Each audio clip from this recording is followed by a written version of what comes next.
정시에 시작하겠습니다. 예, 우리 그 여름 더위는 우리가 좀 방학을 하고 충전하자 이래서 쉬었다가 가을이 되면 9월 우리 들어서 지금 막 이제 시작합니다.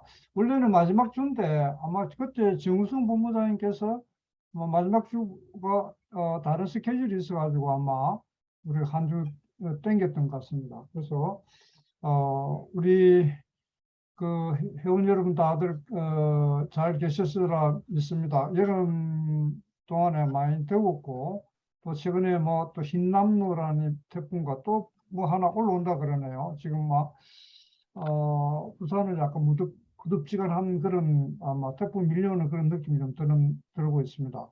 예, 그러면은 오늘 여러분 이미 주제는 자본시장하고 그 선박금융 간의 연결에 대해서 좀 우리 정부부장 말씀해 주실 것 같는데, 우리가 선박금융은 아시다시피 그 은행 쪽에서 대출이 많지만 그래도 회사채 발행이라든지 또 주식 발행 이런 걸 통해서 조달하고 있는 부분도 상당히 되니까 그 부분을 상당히 우리가 무시 못할 부분입니다. 그래서 오늘 그 발표자에 대한 소개는 우리 김우석 박사께서 좀 해주시면 감사하겠습니다. 우리 오늘 발표자 섭외도 김 박사가 하셨습니다. 예, 그럼 예. 박사님. 예, 그러면 시작하겠습니다. 예. 그 정우성 본부장님은 제가 굉장히 존경하는 동생이자 후배고요. 그 학교는 이제 서강대를 졸업을 하고 카스에서 이제 선박금융을 전공을 했습니다. 그리고 또 건국대에서 이제 부동산 관련해 가지고 석사 과정을 마친 걸로 알고 있습니다. 그리고 그 회사는 흥하해운 기획팀에서 이제 근무를 쭉 했었고요. 그 다음에 저기 SMBC 한국 선박금융 담당을 했었습니다. 그래서 그 안전한 좀 이렇게 그 좋은 직장에서 편안하게 이 회사를 다닐 수 있었음에도 불구하고 그 단호하게 그 정리를 하고 그 정글 속으로 들어갔습니다. 그래가지고 여의도 자본시장 쪽으로 진출을 해가지고 아주 그 승승장구를 한 다음에 지금 매우 잘 나가고 있습니다. 운영 정우성 본부장입니다. 예. 우선 오늘 좋은 기회 주말에 또 이렇게 많은 분들 참석해 주셔서 감사드리고요. 특히 이제 이기환 교수님께서 그 한국 그 해운 발전, 특히 이제 선박금융 관련된 발전 위해서 이런 좋은 뜻깊은 자리 만들어 주셔서 진심으로 감사드립니다. 사실 오늘 이렇게 그 제가 선뜻 그 김우석 그 팀장님께서 뭐 이런 자리가 있고 이런 거를 좀 부탁을 하셔서 제가 뭐 개인적으로 빚진 게 좀 많아가지고요. 그 뭐 거절할 수 있는 사항은 아니어서 이거 본권을 좀 수락을 했는데 시간이 지나면 지날수록 좀 많이 부담되더라고요. 왜냐하면 뭐 여기 오늘 계신 뭐 석 대표님이나 뭐 이동해 대표님이나 뭐 많은 분들이 사실은 저를 제가 진짜 이 업계에 처음 들어왔을 때 코올 때부터 다 봤던 분들이고 이 선박금융 분야에 대해서 뭐 정책금융뿐만 아니라 뭐 다양한 상품들을 정말 치열하게 뭐 20, 30년 이상씩 다들 하신 분들이기 때문에 제가 여기 앞에서 어떤 뭐 이게 맞고 저게 맞고 이런 말씀을 좀 드리는 것보다는 제가 지금 그 하는 일은 그 여의도에서 아주 간단하게 대체 투자 펀드를 만들고 있습니다.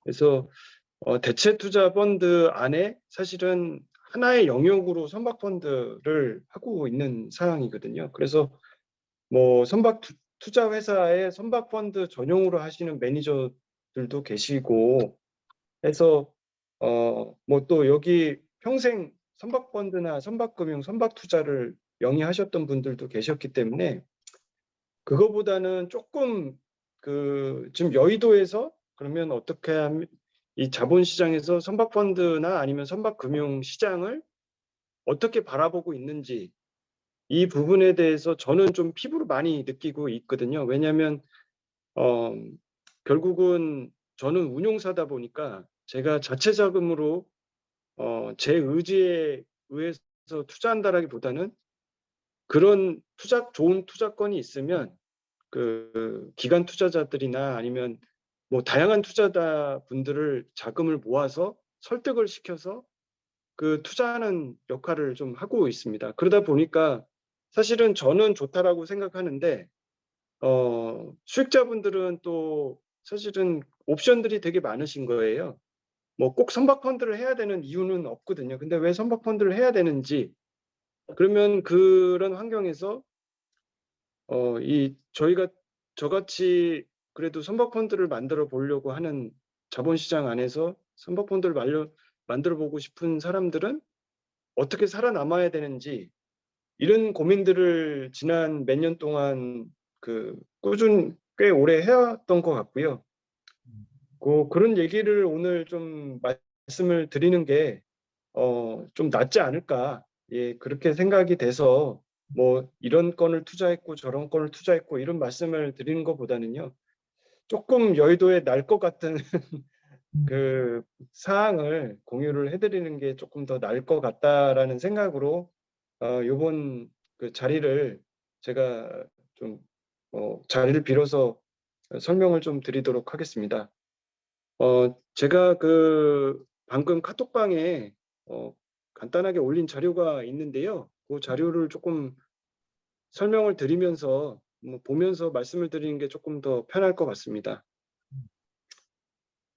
경력은 이제 김우석 팀장님께서 잘 말씀 주셨고요. 제가 여의도 SMBC에서 선사에 있다가 선사에서 뭐 선박 매매나 아니면 선박 금융 조달, 뭐 장기 용선 이런 프로젝트 업무를 실무를 하다가 다행히 이제 뭐 운 좋게 또 이것도 사실은 김우석 팀장님이 그 자리를 소개를 해줘서 미쯔이 스미토모 일본계 은행의 그 서울 지점에서 한국계 해운회사 담당 직원으로 입행을 하게 되었습니다. 뭐 일본계 은행은 뭐 지금도 마찬가지지만 한국 시장에서는 조금 지금은 열심히 하고 있지는 않지만 사실 뭐 국내 정책금융 분들 기관하고 굉장히 많이 큰 익스포저를 갖고 있었고요. 한진, 현대, 뭐 대한해운, 뭐 페노션 주요 가스공사 선박들 위주로 투자를 많이 했었고, 그 다음에 한국 조선소에 발주된 이제 외국 선주의 딜들에 대해서는 제가 이제 ECA 파이낸싱 수출입은행하고 무역보험공사랑 같이 신디케이션이나 주선이나 코디네이션을 통해서 해외 선주가 국내 조선소에 발주하는 신조선이나 해양 플랜트를 주로 해왔습니다. 그러다가 저는 이제 2015년 이후에 대체 투자라는 그런 분야가 대체 투자, 얼터너티브 인베스트먼트라는 분야가 자꾸만 이제 들리고 그때 당시만 해도 이런 선박금융 시장에 국내 보험사들이 뭐 그전에 이 SIC 제도가 처음 생긴 뭐 2003년도 그 이후에 국내 기관 투자자 보험사 연기금들이 들어왔지만 2015년부터 사실은 국내 보험사들 아니면 국내 기관 투자자들이 해외 대체 투자, 뭐 대체 투자라는 분야를 적극적으로 하면서 일부 수익자분들이 이런 선박펀드 관련된 시장을 조금 관심 있게 보셨습니다. 물론 장기 2008년 이후에 뭐 장기 해운 불황으로 상당히 이제 선박 투자에 대한 분위기는 안 좋았지만 그럼에도 불구하고 국내 조선소의 일감들이 계속 뭐 LNG선이나 아니면 해양 플랜트나 일반 상선들이 뭐 사이클은 있었지만 계속 발주가 됐었고 그런 업무들을 계속 하다가 그러면 이런 대체 투자라는 영역이 향후에도 계속적으로 성장을 하겠다. 그런 좀 생각을 가지고 저도 그러면 이제 그 은행 쪽에 있는 것보다는 자본시장에 가서 특히 이제 펀드를 한번 만들어 보고 싶다. 선박 펀드를 만들어 보고 싶다. 물론 뭐 SRC 제도 하에 있는 선박 펀드 회사 분들이 워낙 오랫동안 좋은 경력들을 뭐 오래 시장에 오래 계셨겠지만 자본시장 통합법을 통해서 특별자산 형태의 이런 일반 사모운용사에서 특별자산 형태의 선박펀드를 한번 만들어 보고 싶다. 그러면 조금 더 플렉서빌리티가 있고 선박뿐만 아니라 다른 대체 투자 상품들도 좀 수요가 계속 늘어날 것 같다라는 생각을 가지고 2016년 말에 저희 지금 다올 자산운용 예전 이름은 KTB 자산운용입니다. 거기를 처음 조인을 했고요. 거기서 이제 결국은 저도 이 자본시장에서 특히 이 KTB 자산운용에서 살아남으려다 보니까 그 대부분 뭐 시장 전체가 부동산을 했고 그때 저희 그 KTB 자산운용도 해외 대체 투자, 특히 해외 부동산에 주력을 했었지 이런 다른 특별 자산에 대한 뭐 트랙 레코드가 있었거나 아니면 기존 자산이 있었거나 이러진 않았습니다. 그러다 보니까 뭐 아까 김우석 팀장님이 뭐 설명을 잘 해주셨지만 아주 뭐 그 말씀을 드리면 그냥 살아남아야 되는 아주 절박한 입장이었었고요. 살아남으려다 보니까 제가 뭐 부동산을 잘 아는 것도 아니고 뭐 항공기를 잘 아는 것도 항공기도 뭐 은행에서 했지만 뭐 다른 거보다는 제 경력상으로 그래도 제 말을 들어주시거나 제가 처음으로 돈을 받을 수 있는 데는 결국은 선박 분야겠구나, 해운 분야겠구나라고 생각을 해서 그러면 선박 펀드를 어떻게 만들어 볼 수 있을까라는 고민을 굉장히 많이 했었고요.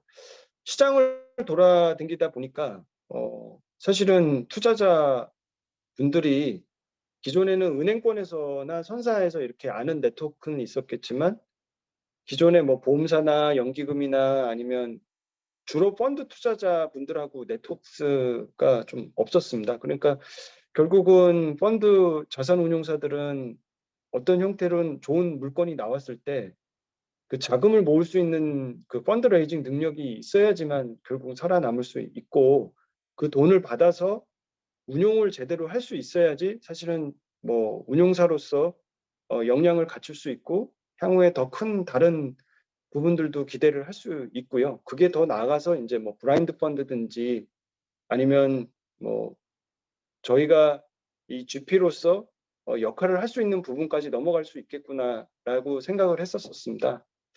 근데 이제 그 기존에 있는 뭐 몇몇 자산운용사 국내에서 선박펀드를 주로 하고 있는 자산운용사가 정말 손에 꼽더라고요. 하이 자산운용, 지금 VI 자산운용, 멀티에셋 자산운용, 뭐 미래에셋 자산운용, KTB 인프라 뭐 이 정도 외에는 사실은 거의 선박펀드를 만들지를 않았고요.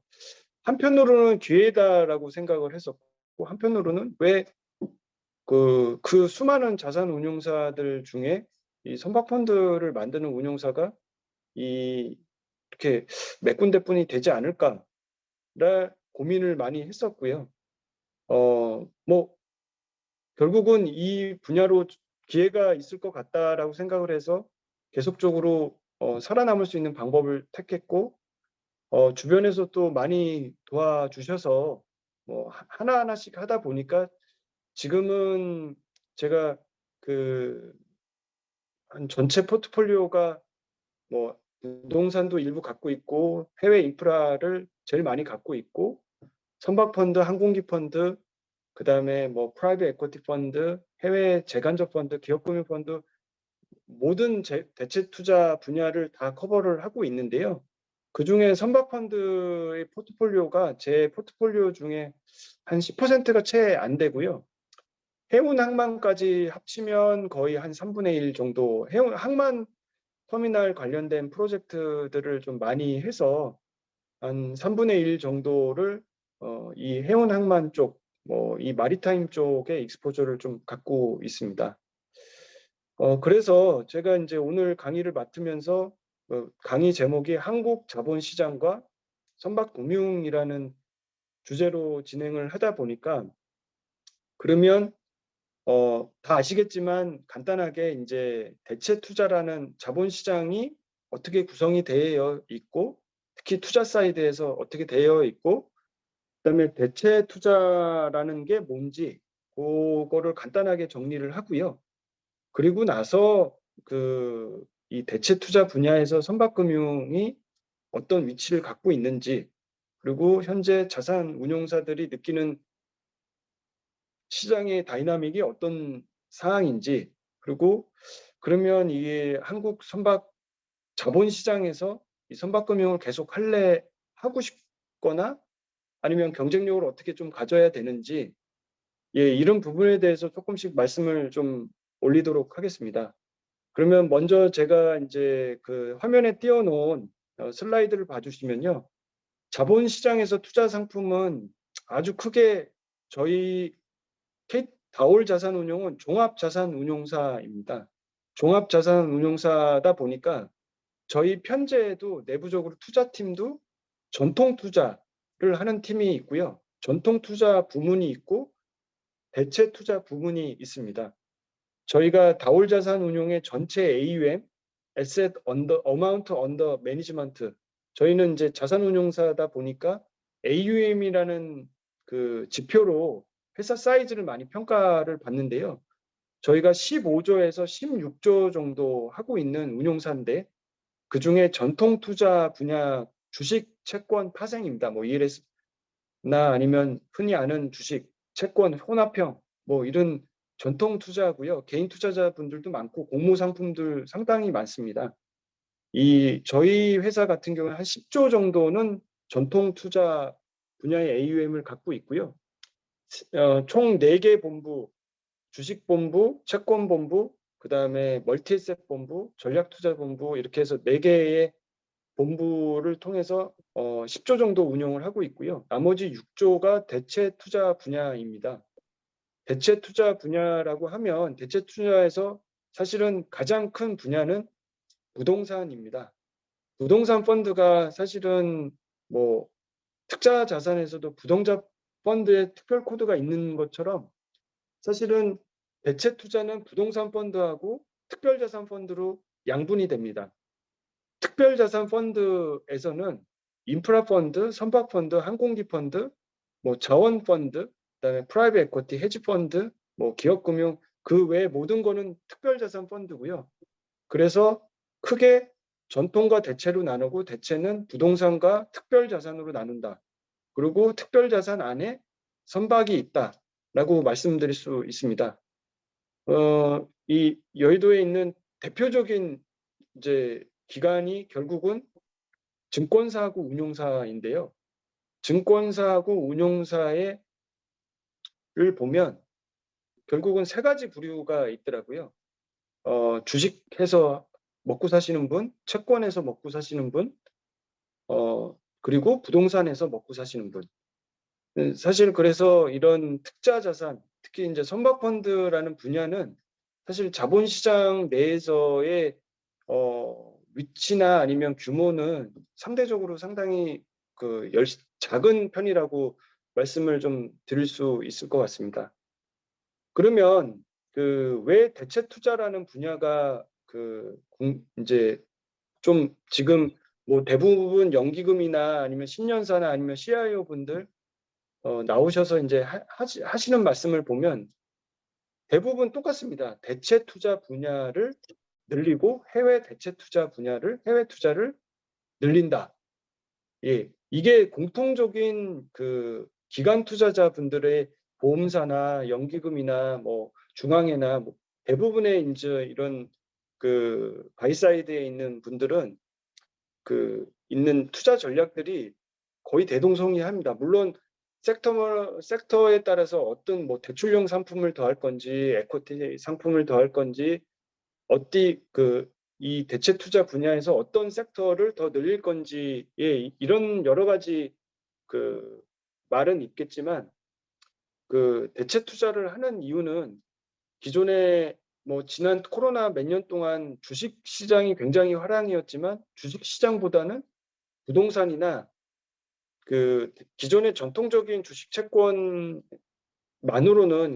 기관 투자자분들이 수익률을 내부에서 요구하는 수익률이나 아니면 보험사 같은 경우에는 자기 듀레이션이나 아니면 그 수익자 보험금 지불하는 이제 납입자한테 계속 그 지급 의무를 완수를 하려면 기존의 전통 주식 채권만으로는 수익률 보존이 많이 어려웠었습니다.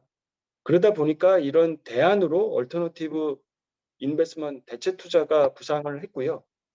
여기서 가장 중요한 포인트는 대체 투자는 전통 투자의 대체제입니다. 대안으로 투자를 하는 거고요. 가장 큰 목적은 수익률을 전통 투자에서 못 올리는 이 수익률을 보완하기 위해서 대체 투자를 하는 겁니다.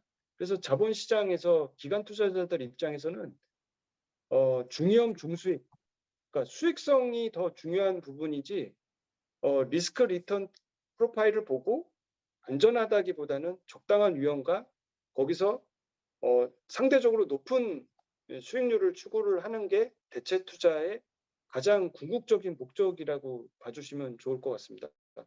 그러다 보니까 사실은 이런 여기서 이제 정책금융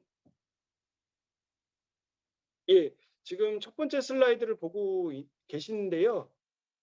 제가 이 장표에서 드릴 말씀이 많아서 조금 계속 이 장표를 가지고 마무리를 하고 다음 슬라이드로 넘어가도록 하겠습니다. 거의 다 왔는데요. 중위험 중수익을 추구를 한다라는 이 관점을 좀 이해를 해주셔야 되는 게 저희가 이제 결국은 선박금융 쪽에서는 뿐만 아니라 뭐 대부분의 상품들이 저희는 중위험 중수익을 하다 보니까 선순위를 안 하고 싶어서 안 하는 게 아니라 뭐 캐피탈 스트럭처 투자 구조 형태나 아니면 저희 요구 수익률이 선순위를 해서는 사실은 저희가 원하는 미니멈 타겟 수익률을 맞출 수가 없습니다. 그러다 보니까 이제 되도록이면 중순위나 후순위나 에쿼티나 이런 중위험 중수익 뭐 고위험 고수익 상품들을 취급할 수밖에 없는 입장이고요. 이게 왜 선순위 하시는 특히 이제 정책금융기관 입장에서는 아니 안전한 상품인데 우리가 들어가는데 왜 기관 투자자들은 우리가 이 정도로 앞에 선순위를 이렇게 경쟁력 있게 깔아주는 에도 불구하고 왜 못하는지 이런 질문들을 사실 굉장히 많이 받았습니다. 자본시장 와서. 저도 선순위 렌더였지만 사실은 지금은 선순위 렌더, 특히 선박금융 시장에서는 선순위 렌더 플레이를 하고 있지는 않고요. 이 괴리가 굉장히 크더라고요. 그래서 이 부분을 어떻게 설명을 드리면 좋을까를 여러 번 많이 고민을 했었고, 항상 이제 저희가 선순위 뭐 렌더 분들이나 아니면 정책금융기관 분들 만나 뵈면 사실은 저희는 자본시장 자금이다. 자본시장 자금이고 기업금융 기관 자금이기 때문에 사실 중위험 중수익을 추구를 하지 안전하다고 꼭 저희가 해야 되는 의무도 없고 이게 저희한테 꼭 좋은 건 아니다. 그렇기 때문에 왜 못 따라오냐고 이렇게 말씀하시는 것보다는 서로의 이해관계가 다르고 서로의 돈의 성격이 다르고 캐릭터 오브 머니가 다르다.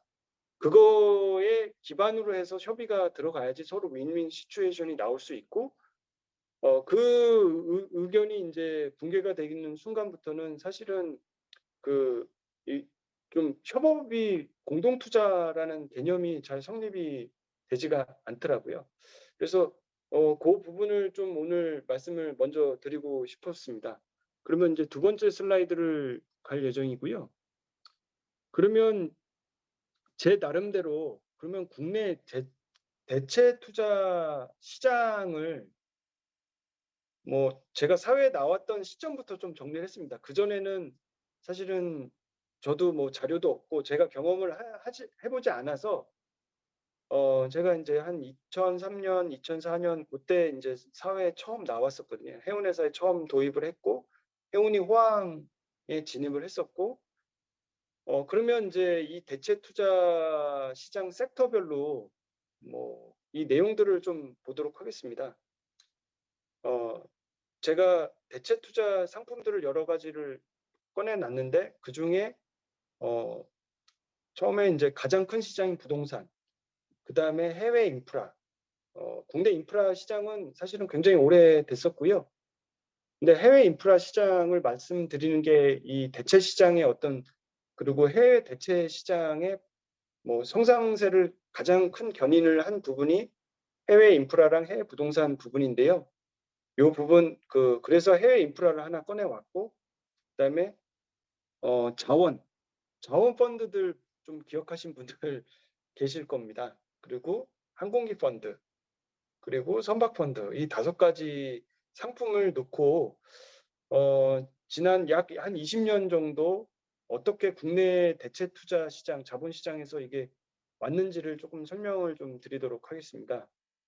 그래서 제가 이제 대표적인 상품 5개를 가져왔고 이제 참 우연스럽게도 지금 이 여의도에서 자산운용사나 선박펀드를 그래도 끝까지 잡고 있거나 아니면 이런 대체 투자를 계속적으로 하는 사람들, 특히 이제 해외 대체 투자를 하는 분들은 거의 예전에 선박펀드들 했던 경험들이 다 있으세요. 특히 이제 2003, 4년에 SI 제도 처음 도입해서 국내 선박펀드 제도라는 게 막 도입이 되고 그거를 증권사에서나 기관에서 했던 분들이 그 경험들을 살려서 아직까지 하고 계시고요.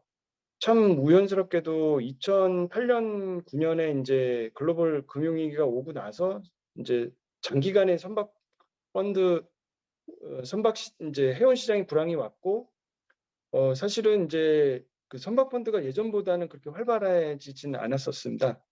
근데 그거를 대안으로 그 인력 이제 대체 시장에서는 이 자원 펀드들이 많이 그때 그 MB 정부 때 해외 자원 개발을 많이 했었고 이 뭐 자원 펀드 지원 제도 무역보험공사의 자원 펀드 지원 제도 이런 형태가 생기면서 자원 펀드가 대체 시장의 하나의 상품으로 또 급부상을 하게 되었습니다. 그래서 선박 펀드를 했던 매니저들이 이 자원 펀드들을 많이 손을 좀 댔었고요. 그러다가 이 유가가 2014년 이후에 급락을 하면서 또 자원 펀드 상당히 대규모 손실을 많이 뭐 공모 펀드도 있었고 사모 펀드도 있었고 어려워졌습니다. 그래서 제가 2016년에 처음 왔을 때 제가 제일 잘하는 게 선박하고 자원인데 선박하고 자원 얘기는 아예 꺼내지도 말으라고 할 정도로 그 정도로 이제 자금 모집이 상당히 어려웠던 점이 있었고 이게 사이클이 있는 대체 투자, 실물 투자 이 섹터들이 각만의 사이클이 있지 않습니까? 근데 대부분 한국 투자자의 어떤 형태들이 고가에 매입을 해서 그 사이클의 만기에 그걸 매니지가 뭐 운이 좋든 안 좋든 간에 매니지를 못해서 뭐 결국은 이 시장 가격에 의거해서 회수가 잘 안 되다 보니까 뭐 손실을 많이 입히게 되고 손실을 입은 결과 그 트라우마가 오래 가기 때문에 자금 모집이 상당히 어려운 케이스인 것 같습니다. 또 우연찮게 자원펀드 시장이 어느 정도 2014년, 15년에 마무리가 되면서 급부상한 게 이제 항공기 펀드입니다. 네, 항공기 펀드가 사실 국내에 도입한 지 물론 그전에도 있었지만 본격적으로는 2015년부터였고요. 2019년까지 코로나 전까지 사실은 항공기 펀드의 전성 시대라고 할 만큼 뭐 모든 운용사뿐만 아니라 모든 증권사 기관 투자자들이 사실은 뭐 선순위부터 에쿼티 플레이를 상당히 많이 했었습니다. 저도 이 자본시장 와서 처음 만든 펀드가 선박 펀드 하나, 그다음에 항공기 펀드 하나였습니다. 그래서 2019년까지는 항공기 펀드 포트폴리오가 선박펀드보다 더 큰 사항이었고요. 그게 이제 시장 수요에 맞춰서 운용사들은 결국은 투자 수요에 맞춰서 그 펀드를 설정하는 게 반증 이렇게 리플렉션이 많이 되는 사항이었습니다. 그리고 나서 2015년부터 해외 대체 투자, 특히 해외 인프라 투자, 해외 부동산 투자가 붐이 일어나면서 이제 코로나 지금 2022년 코로나에도 불구하고 사실은 해외 대체 투자 시장은 계속 우상향으로 자금이 계속 성장을 했었습니다. 그 이유는 말씀드린 대로 그 기관 투자자들 입장에서는 전통 투자에서도 수익률을 기대할 수 없고 국내 그렇다고 대체 투자를 국내에 하고 싶은데 국내는 투자 기회가 많지 않았습니다. 국내 인프라 투자를 하고 싶지만 국내 민자 사업이 사실은 많지는 않았고 국내 민자 산업의 대부분은 국내도 시중은행이나 아니면 보험사들이 펀드 없이 그냥 선순위 위주로 들어가게 되거나 아니면 대규모 레버리지를 사용을 해서 특히 원화 자금이기 때문에 원화 자금으로 직접 쏘기 때문에 이 운용사가 사실은 국내 민간 운용사가 들어가서 어떤 플레이를 할 수 있는 입장은 아니었습니다.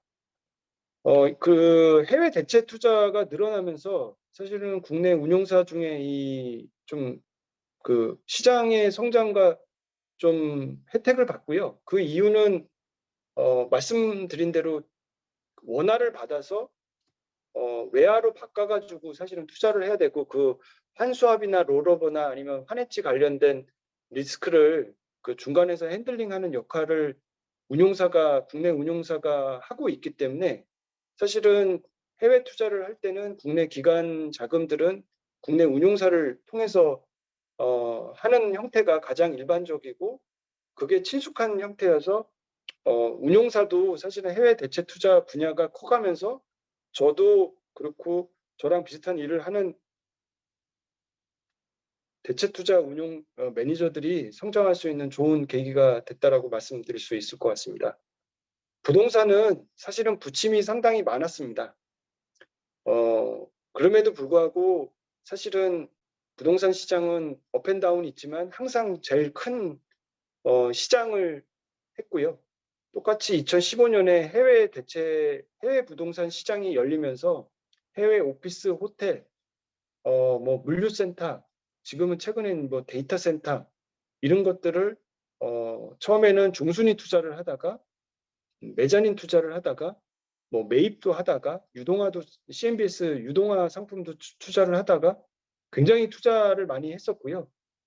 코로나가 나면서 해외 부동산 시장도 상당히 큰 여파를 받았고 항공기 시장도 여파를 받아서 지금은 현재 시장에서는 해외 부동산 시장과 항공기 펀드 시장은 상당히 자금 모집을 하기가 거의 불가능하다라고 말씀 좀 드릴 수 있을 것 같고요.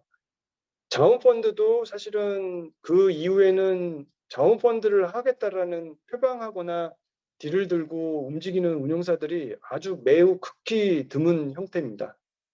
반면에 이제 이 선박 분야를 밑에 이게 제가 좀 너무 작게 써놨지만 선박 펀드 시장은 사실은 조금 이게 시간대를 나눠서 설명드릴 수 있을 것 같습니다. 가장 큰 제가 2013년부터 보기에는 가장 큰 변화는 SIC 제도가 런칭을 했던 것이 한국 자본시장과 선박펀드의 어떤 이런 결합 형태에서 가장 큰 이정점이지 않았을까.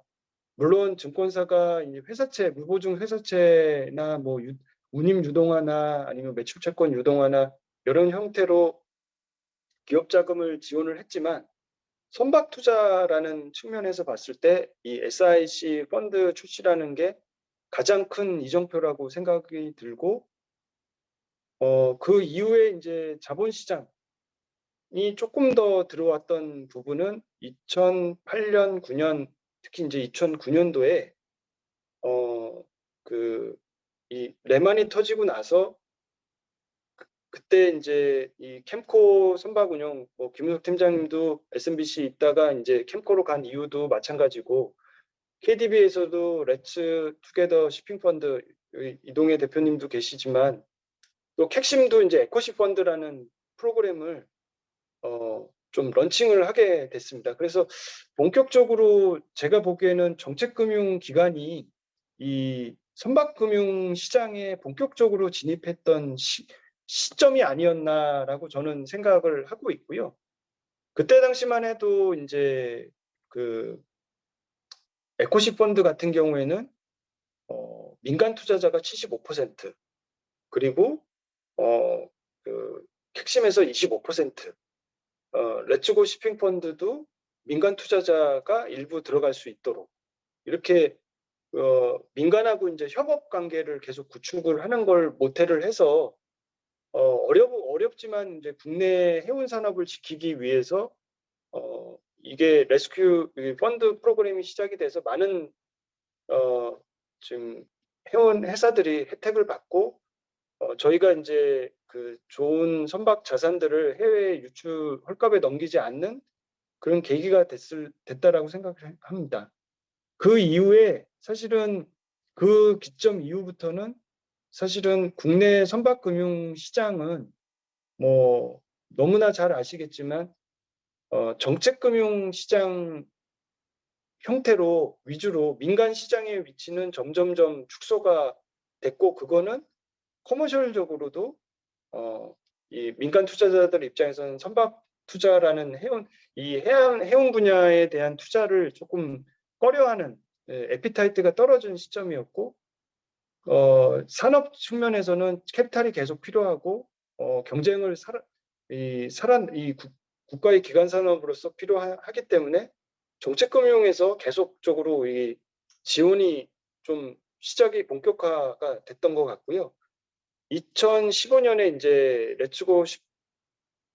렛츠 투게더 시핑 펀드 프로그램이 일단락이 되면서 KDB 이제 오션 밸류어 펀드 프로그램이 정식으로 런칭을 했었고, 그때 이제 민간 투자 KDB가 70%, 민간 투자가 최소 30%, 그래도 이제 민간 투자자랑 같은 콜래보레이션을 할 수 있는 여지가 아직 좀 있었었고요. 캠코에서도 선순위 60%, 그 이후에는 후순위에서 민간 투자자가 받칠 수 있는 그런 형태로 선순위 후순위가 극명화가 되면서 선순위 좀 정책금융 기관의 지원들이 조금 더 확대되는 시점이었다라고 저는 생각을 하고 있습니다. 그 이후에 이제 해양진흥공사의 전신인 뭐 해양선박금융 보증이든지 아니면 해양 이제 주요 선박금융 기관들이 다 또 부산에 또 자리를 옮기고, 그리고 이제 해양진흥공사가 런칭이 좀 되면서 사실은 민간 시장에서는 조금 더 민간 시장보다는 이 국내 선박금융 시장은 거의 정책금융 시장으로 이제 전환이 됐고요. 모든 의사결정이나 아니면 주요 프로젝트들이 선사들 입장에서는 증권사랑 뭐 운용사한테 얘기를 하는 것보다는 사실은 대부분 부산에 가서 주요 앵커 투자자이시면서 지원 정책금융기관들하고 다양하게 협력할 수 있는 그런 부분, 그리고 또 이 신조 지원 프로그램이라는 부분들을 현대상선 지원이나 아니면 주요 뭐 양질의 프로젝트들을 계속 지원할 수 있는 명분으로 또 신조 지원 프로그램이라고 해서 정책금융기관들로만 구성되어 있는 이 후순위 펀드 프로그램이 런칭이 됐었고, 거기에 이제 사실은 이런 특별자산 신탁 구조로 진행을 하고 있는 저희 같은 자산운용사들이 거기에 이제 선임이 돼서 정책금융기관 분들하고 그 자금을 받아서 콜래보하는 그 역할들을 하는 게 지금은 사실은 국내 자산운용사 입장에서는 가장 큰 국내 선박금융 시장에서는 가장 큰 뭐 사업 모델이라고 할까 아니면 시장이라고 보면 될 것 같습니다. 뭐 그거 외에 커머셜적으로 저희가 그 뭐 다른 기관 자금을 모아서 국내 해운회사하고 이렇게 거래를 하기에는 사실 이미 시장 자체가 해운회사들 입장에서도 부산 정책금융기관 분들하고 협의를 해서 그거를 뭐 펀드 형태를 하든 뭐 다른 형태를 하든 간에 진행을 하는 게 훨씬 더 경쟁력 있는 조건을 받을 수 있고 지원을 받을 수 있고 워낙 또 다양한 프로그램이 있기 때문에 반면에 국내 주요 이 기관 투자자들 입장에서는 그 2020년 그 해운 호황 불황이 많이 이제 지나가면서 선박 펀드에 대한 그 좀 관심들이 늘어났습니다. 저희 2016년 들어왔었는데 2018년, 19년 되다 보니까 예전에 아예 안 보려고 하셨던 분들도 괜찮은 거 있으면 가져와봐라 라고 할 정도로 이 선박 한 10년이 지나다 보니까 이 에피타이트가 살아난 반면에 사실은 저희 운용사나 자본시장에서는 이 신조 지원 프로그램이나 아니면 정책금융기관들 분들하고 같이 협업해서 하는 프로그램 외에는 저희가 자체적으로 소싱을 하거나 아니면 뭔가 어레인지를 주선을 해서 이 플레이를 하기가 사실은 저희가 뭐 할 수 있는 역량이 없었습니다. 없어진 시장이 좀 궁극적으로는 좀 되었습니다.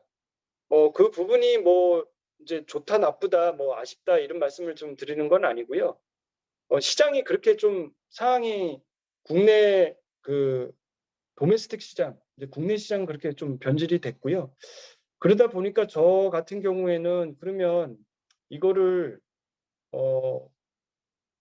선박 펀드를 계속 잘 만들어 보고 싶은데 대안이 뭘까를 고민을 하다가 그러면 왜 우리는 해외에 있는 이런 KS, KG 펀드들 예전에 이제 저희 그 2007년, 2008년 한참 그 자금줄이 마르기 시작을 했을 때 셀앤 리즈백을 할 때 이 노르웨이에 있는 이런 그 펀드들하고 셀앤 리즈백 프로젝트들도 꽤 했었고 그다음에 이제 그 중국 리스사들은 해외에 직접 나가서 그리고 일본 계열 펀드들이나 아니면 일본 금융들도 오히려 해외 선주들 대상 국내 선주들뿐만 아니라 해외 선주들을 할 수 있는 적극적으로 하고 있는데 이 부분에 대해서 조금 아쉬워서 저는 좀 다른 대안으로 해외 선주의 대상으로 하는 한번 펀드를 만들어 보자라고 이제 좀 시작을 하게 되었고 그때 이제 처음으로 시작을 했던 게 이제 그래도 KDB에서 좀 도와주셔서 그 오션밸류 펀드 프로그램이 원래 국내 조선 그 해운사를 좀 지원을 목적으로 좀 런칭을 했었지만 일부 국내 그 해외 선주가 국내 조선사의 양질의 프로젝트를 지원을 할 경우에 일부 지원 대상으로 저희가 좀 편입할 수 있게 되어서 그 셔틀 탱커를 2017년, 2018년에 좀 저희가 그 후순위 펀드를 하나 하게 됐고요. 작년에는 이제 노르웨이의 LNG선 두 척 후순위를 좀 이거는 그 민간 보험사들 위주로 두 곳을 모집을 해서 좀 지원을 하게 되었습니다. 그래서 그냥 국내 자산운용사 입장에서는 할 수 있는 방법이 국내 아니면 해외가 있는데 국내는 사실은 저희의 롤은 그 정책금융기관 프로그램에 어떤 운용사로 선정이 되거나 그 운용사로 편입이 돼서 역할을 하는 부분 그 외에는 해외 거 같은 경우에는 그냥 순수하게 커머셜적으로 하는 그 두 가지 사업계가 있어서 그 두 가지 사업계를 계속 노리고는 있는데 이제 말씀드리고 싶은 부분은 사실은 이 기회가 그렇게 많지는 않기 때문에 계속적으로 그 저희 AUM을 늘려야 되는 자산운용사 입장에서는 선박펀드만을 가지고는 생존하기가 사실 매우 어려운 시장이었습니다. 지금도 마찬가지고 그런 환경이었고 그러다 보니까 이제 자연스럽게 이 그 꼭 해운 선박뿐만 아니라 항만 그리고 좀 뭐 항공기나 인프라 이런 해운 항만 쪽에 관련된 파생 쪽으로 그 해운 밸류 체인의 더 파생적인 뭐 박스나 친환경 설비나 항만이나 터미널이나 물류센터나 이런 것들에 대해서 오히려 그런 부분들은 그 국내 기관 투자자분들이 해외 대체 투자, 해외 인프라 투자라는 관점에서 조금 더 좀 관심이 있다 보니까 좀 투자 기회가 있어서 저희는 그거를 좀 활용을 해서 본부가 성장이 좀 되었다라고 말씀드릴 수 있을 것 같습니다. 저희가 그러면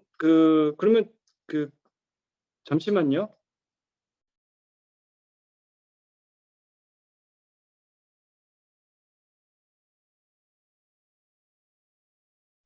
예, 강의 이어서 하도록 하겠습니다. 그러면 국내 자본 시장에서 이 대체 투자 시장의 섹터별을 국내 기관 투자자나 증권사나 아니면 자산운용사 관점에서 좀 설명드리도록 하겠습니다. 왜냐하면 아까 말씀드린 대로 선박이라는 분야가 그 대체 투자 분야에서도 일부분이기 때문에 그러면 이 옵션이 많은 투자자들 입장에서는 어떻게 이 선박 분야를 다른 거에 비교해서 상대적으로 보고 있는지 이런 부분들을 좀 말씀을 드리는 게 아마 좀 도움이 되실 것 같습니다.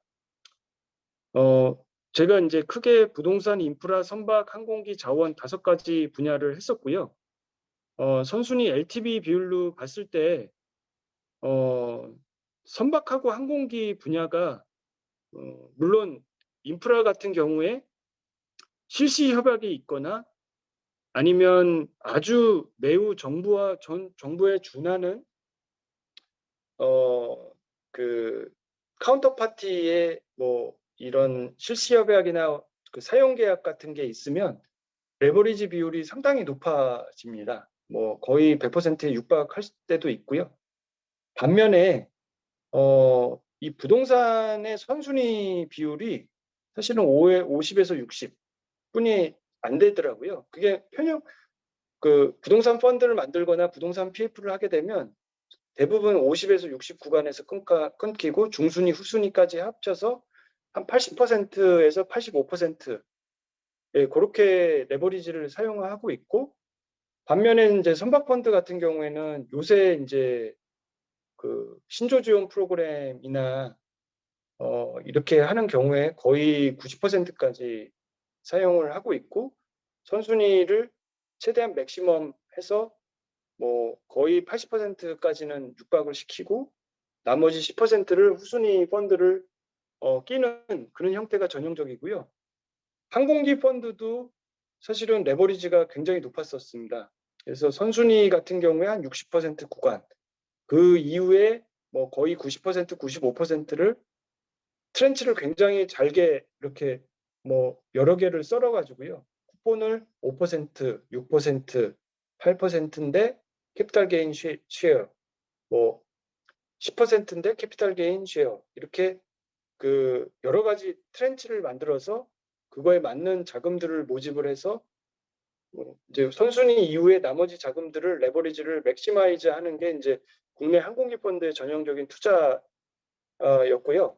이 자원 펀드 같은 경우에는 사실은 자원 가격이 워낙 플렉츄에이션이 있다 보니까 이 매장된 자원에 대해서 사실은 밸류에이션을 쳐도 사실은 그 레버리지를 많이 높이지를 못하고 사실은 모험 자본, 이 에코티성 모험 자금들이 더 많이 들어가는 형태로 구조화가 됐던 게 좀 특징이었습니다. 그래서 여기서 보시면 아주 간단하게 말씀드리면 선박이 다른 자산들보다 꼭 매력 있다라고 이렇게 기관 투자자들에서는 못 느끼는 이유가 몇 가지가 있는데 하나는 이제 그 사이클이 시크리컬한 게 너무 크다. 특히 예전에 이제 글로벌 금융위기 때 좀 딘 분들이 많이 있기 때문에 선박은 어려운 게 아니야. 선박 구조와 우리는 에코티는 못해. 후순위를 할래도 이 확실한 이 장기 운송 계약이든지 용송 계약이 있어서 캐시플로우상 거의 우리가 안전하게 상한을 받거나 스크랩 밸류 감안했을 때도 우리가 상한될 수 있도록 구조화를 짜와. 그래야지만 볼 수 있어. 그리고 업사이드 쉐어에 대해서는 전혀 없습니다.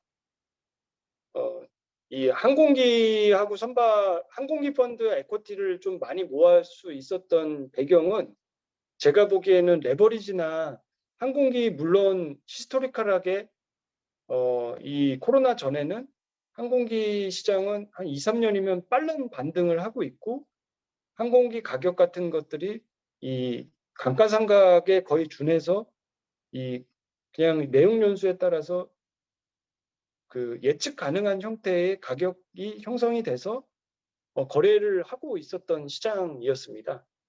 근데 반면에 국내에서는 이 에쿼티 자금을 몰래다 보니까 항공기는 업사이드 쉐어를 계속 좀 제일 뒤에 있는 후순위든지 아니면 에쿼티성 메자닌 자금에 프로핏 쉐어링 스킴들을 상당히 많이 적용을 했었고요.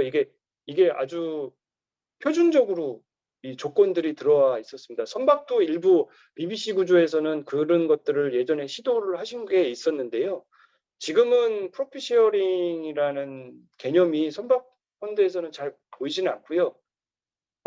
선주분들이 극도로 싫어하시더라고요. 그래서 이게 항공기 펀드하고 선박 펀드의 가장 큰 차이는 항공기들은 리스사들이든지 아니면 펀드들이 사실 많이 갖고 있어서 서로 이 매매가 상당히 자유스럽고 서로 이 엑싯을 많이 시켜주던 시장이었다 보니까 이 캐피탈 게인에 대한 쉐어를 하는 게 너도 잘해서 너도 먹고 나도 먹고 이런 관점이 유리한 반면에 선박은 약간 이 회원사나 선주분들이 이 대출 이 투자자들하고 이 리스크도 지겠지만 업사이드를 쉐어하는 거에 좀 인색하지 않나라는 게 이제 시장의 저뿐만 아니라 그냥 제가 말씀드린 게 그냥 여의도에서 느끼는 좀 느낌이라고 말씀 좀 드릴 수 있을 것 같고요.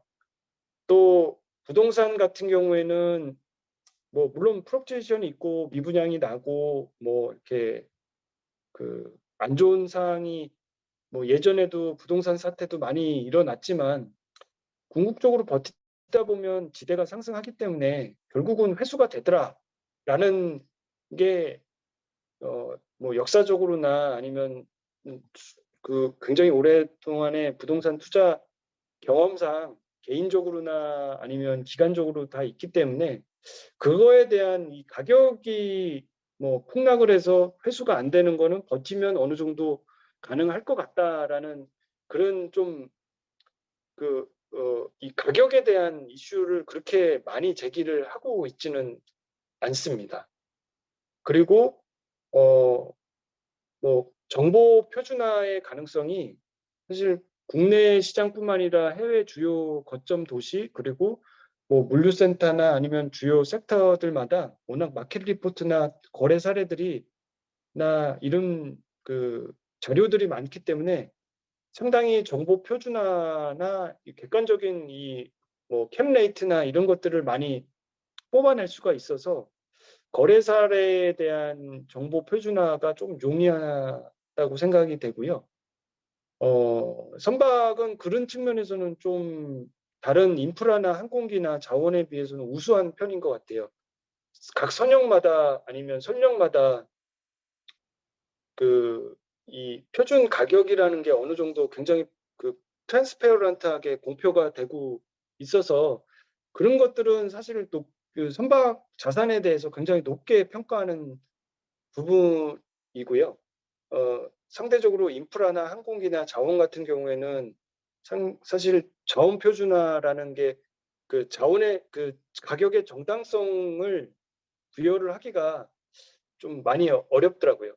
그리고 황금성에 대한 측면에서는 부동산이 가장 높다라고 생각을 하고 있고 뭐 선박하고 항공기는 그나마 부동산보다는 못하지만 인프라하고 자원보다는 낫다라고 평가를 하고 있고요.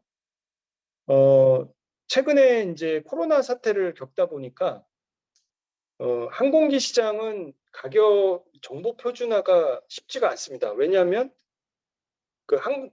그 선박은 거래를 이게 누구가 용선이 있든 물론 이게 그 차터 이쿤변드 밸류라고 해서 이 용선 계약의 밸류를 적용을 해서 가격을 산정을 해서 저희가 이제 그 투자를 해주는 케이스도 많지만 사실은 선박 같은 경우에는 그냥 크락슨에서 나온 그 가격들을 기점으로 해서 그냥 네이키드 밸류로 거래를 하는 것이 거의 표준화된 반면에 항공기는 반드시 리스가 없는 항공기에 대해서는 거래도 잘 안 되고 어떤 항공사랑 어떤 조건으로 특히 어떤 반납 조건으로 리스 계약을 맺었냐에 따라서 항공기 가격이 천차만별이더라고요.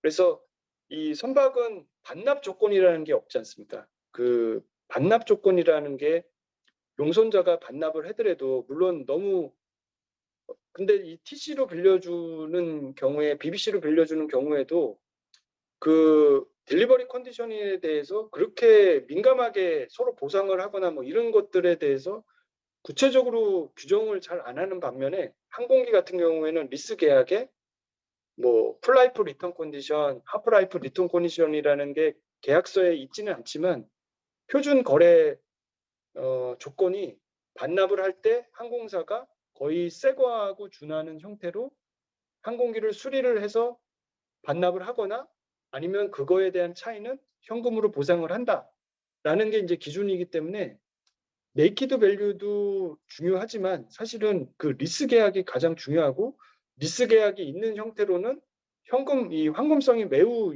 우수한 자산이라고 생각을 하고 있습니다. 근데 이게 코로나가 터지다 보니까 이런 것들이 앞으로는 아마 항공기 자산에 대한 평가가 예전에는 선박보다는 황금성도 좋고 예측 가능성도 높고 뭐 더 안전한 자산이라는 형태의 어떤 뷰를 좀 가졌다라고 하면 이 코로나 이후에서는 향후에는 좀 바뀔 것 같습니다. 아마 오히려 선박이 가격에 대해서는 더 트랜스페어런트하고 시장의 깊이가 더 깊다라고 생각을 할 수 있어서 그런 부분들은 조금 상대적으로 조금 좋게 평가받을 수 있는 계기가 됐다라고 생각을 하고 있고요.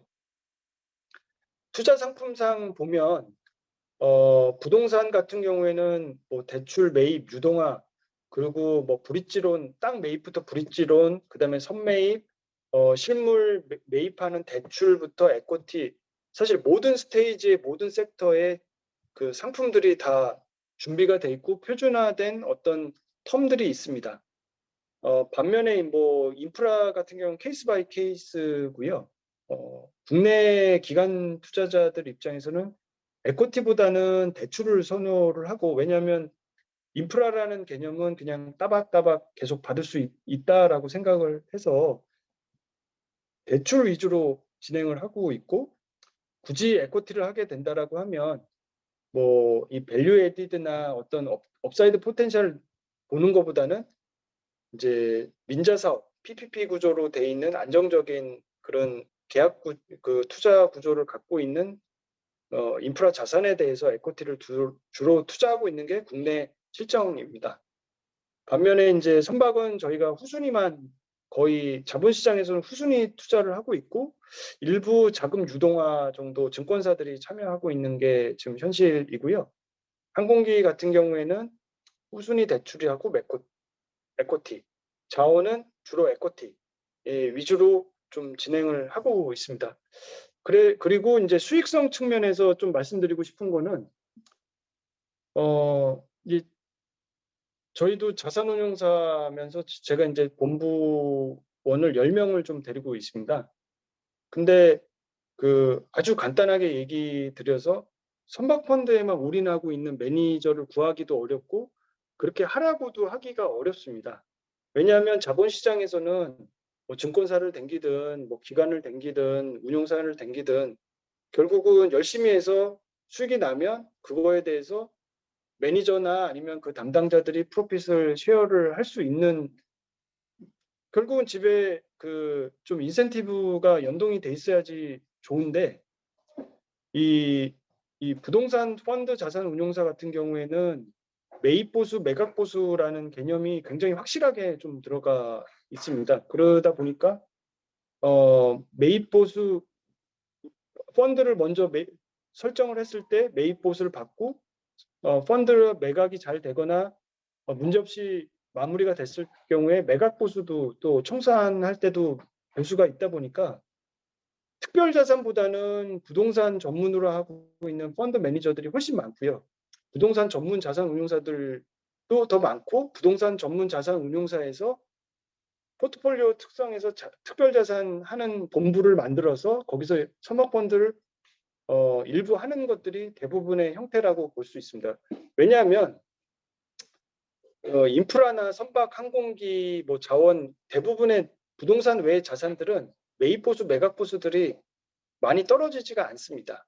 그거는 뭐 여러 가지 뭐 배경들이 있는데요. 뭐 선박하고 비교를 해보면 저희는 이제 후순위 펀드를 주로 하다 보니까 후순위 펀드를 하게 되면 단순한 대출에 저희가 이제 그 운용사 역할을 하게 되고, 여기서 특히 이제 정책 프로그램 펀드로 하게 되면 사실 이게 업프런트 피에 대해서는 뭐 주선 수수료나 이런 거에 대한 명분이 사실 약합니다. 저희가 커머셜 측면에서 모집을 해서 하게 되면 당연히 저희가 그걸 하게 됐지만, 저희도 받을 명분이 뭐하고 선주분들도 사실은 대부분의 표준돼 있는 이 후순위 펀드의 그 업프런트 피 규모가 1%에서 2% 수준이기 때문에 이 부동산 펀드의 매입 매각 보수 수준하고는 많이 차이가 있습니다. 그러다 보니까 이제 선박에 어느 정도 열정이 있거나 아니면 굳이 이거를 꼭 가져가야 되는 하우스가 아닌 이상은 똑같은 인력을 가지고 이 수익을 극대화를 하는 게 결국은 자본시장에서의 어떤 이윤 추구의 당연한 부분인데, 이쪽 분야 굳이 꼭 선박 분야에 열심히 해야 되는 필요가 있나?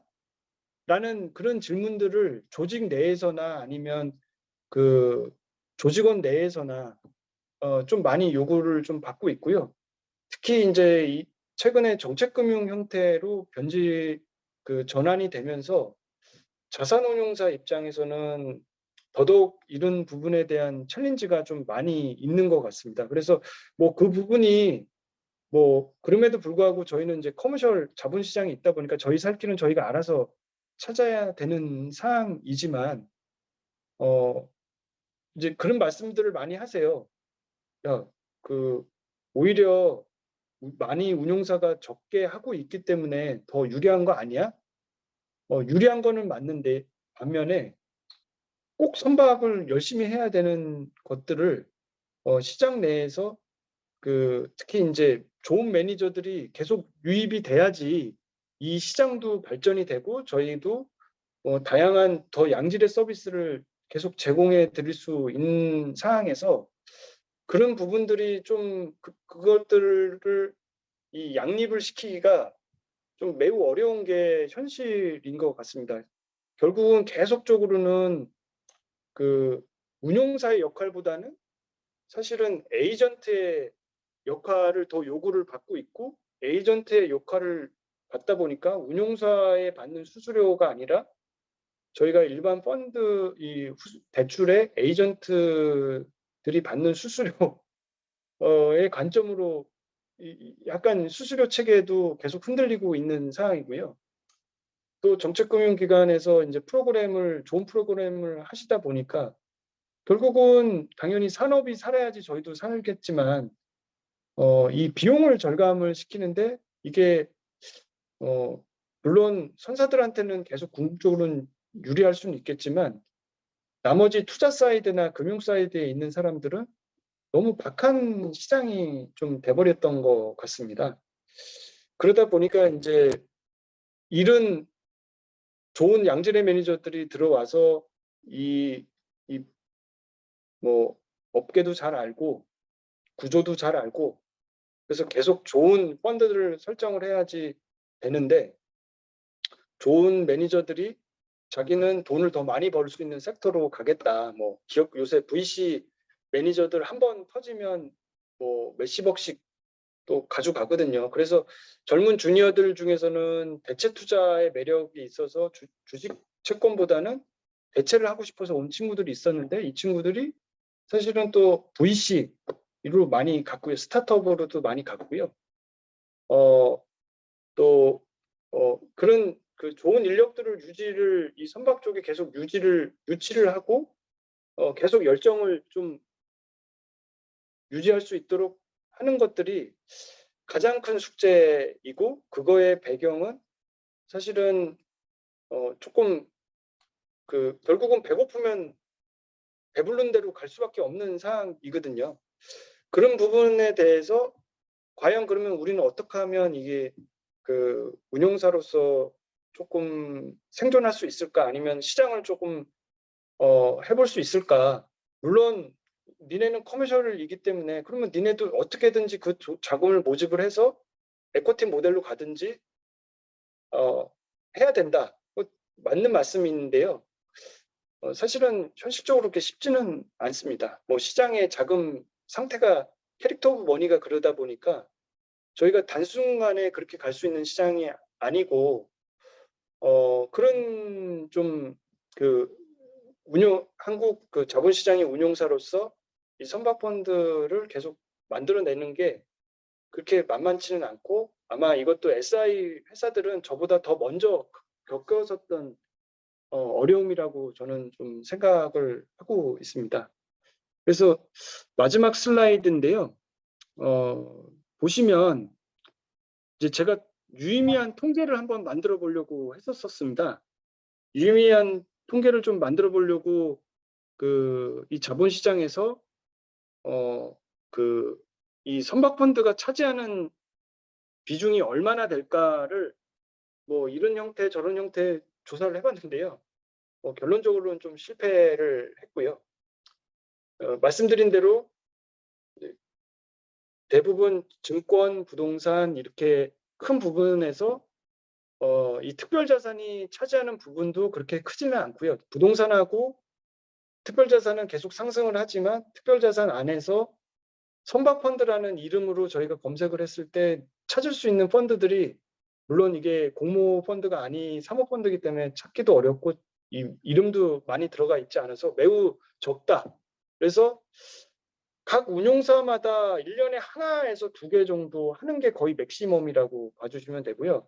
일부 증권사에서 그 매출 채권 유동화하는 것들.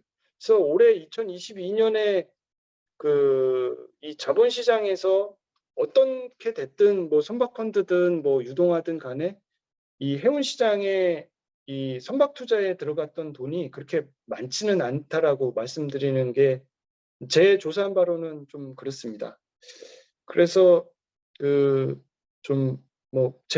하나 좀 제안 드리고 싶은 게 있습니다. 뭐 여기 오늘 정책금융기관 분들 들어오시진 않으셨는데요. 산업을 살리는 게 가장 중요한 거는 저도 이해를 하고 있고요. 그렇기 때문에 정책금융기관 덕분에 저도 좋은 펀드들을 뭐 이런 KDB 오션밸류 펀드 이런 것도 해봤고 신조지원 펀드도 해봤고 그다음에 항만지원 펀드도 해봤고 결국은 정책금융기관하고 좋은 콜라보레이션을 통해서 진행을 한 경우가 있었습니다.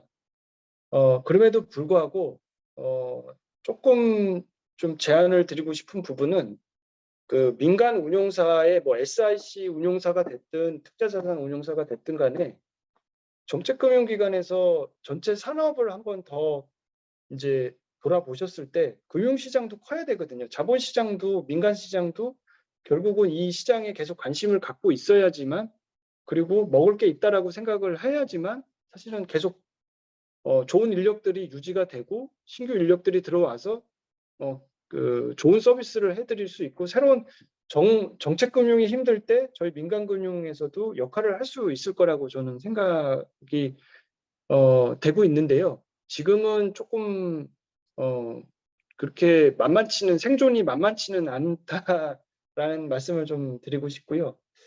그러면 정책금융기관에서 이런 프로그램을 좀 만드실 때 지금은 모든 프로젝트 선정뿐만 아니라 이미 그다음에 관련된 사업주하고의 뭐 협상이나 뭐 이런 것들이 거의 대부분 그냥 부산에서 정책금융기관의 각 사업부에서 어느 정도 결합이 돼서 거기서 결정이 된 상태에서 운용사를 선정하는 방식으로 좀 진행을 하고 계신 걸로 제가 진행을 하고 있고요. 또 지금 해양진흥공사에서 제공해 주시는 이 보증 프로그램도 원래는 이제 사실은 저희 같은 후순위들이 조금 더 활성화되려고 하는데 지금은 지방 시중 은행들이 굉장히 저리로 또 들어가고 있기 때문에 저희도 뭐 좀 들어가기는 어려운 시장인 것 같습니다. 그럼에도 불구하고 제가 듣기로는 그 보증 프로그램의 신청인이 은행이 아니라 선사라, 제가 틀리면 좀 말씀해 주십시오. 선사라고 말씀을 좀 들었습니다. 그래서 K슈어 같은 경우에도 사실은 무역보험공 장기 수출입 금융을 할 때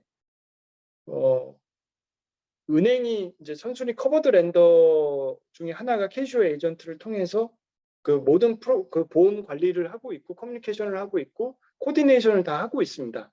그래서 은행의 역할들이 좀 계속 유지가 되고 있는데 그거를 좀 착안해서 말씀을 좀 드리면 운용사 지금 우정사업본부든지 대규모 이 사학연금이든지 아니면 이런 큰 연기금 공적 기금에서도 대체 투자 운용사 인프라 전용 부동산 전용 이런 운용사들을 전담 운용사들을 섹터마다 선정을 해주고요.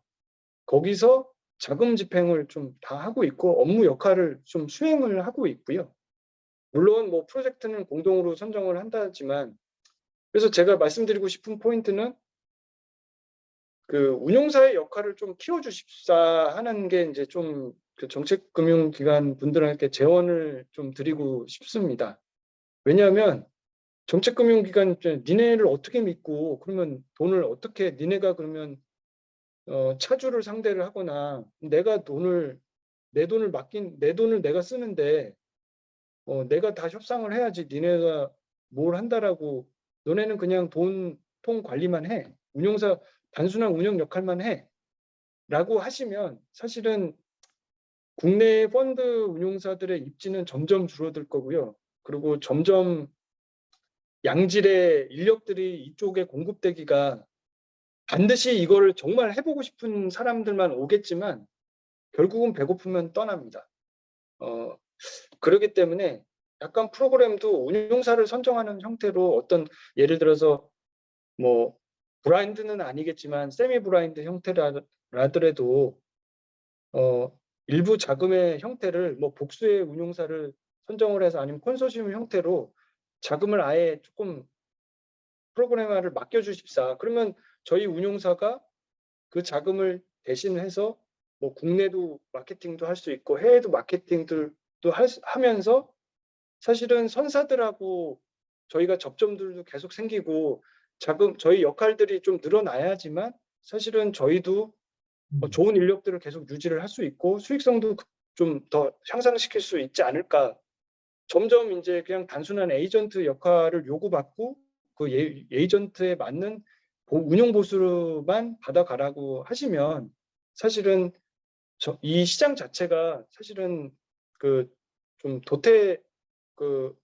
유지하기가 좀 어렵다라는 말씀을 좀 드리고 싶고요.